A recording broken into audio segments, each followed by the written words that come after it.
Obťažnosť hry sa bude postupne vždy zväčšovať. V druhom leveli panáčik sa musí otočiť do jednej alebo do druhej strany, obísť túto prekážku, prísť na modrý štvorček a rozsvietiť. Teraz vám ukážem, ako použijete funkciu.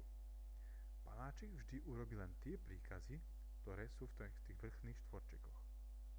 Ak chcem, aby spravil príkazy, ktoré sú aj v týchto spodných štvorčekoch, musím použiť tlačidlo funkcie.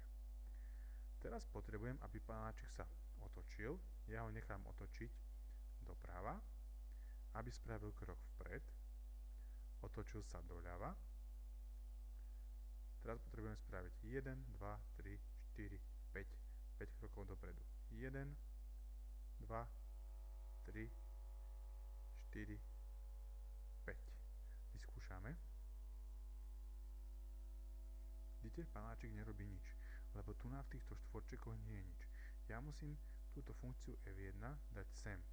Teraz namiesto tej funkcie F1 spraví všetky tieto operácie.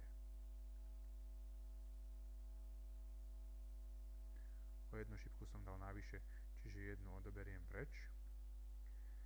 Na konci mu dám ešte otočiť sa doľava.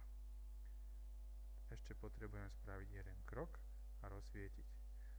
Čiže teraz, keď spustím Go, spraví všetko, čo je vo funkcii 1, to sú tieto príkazy, spraví potom krok dopredu a zasvieti. Vyskúšame, či som to dobre naprogramoval.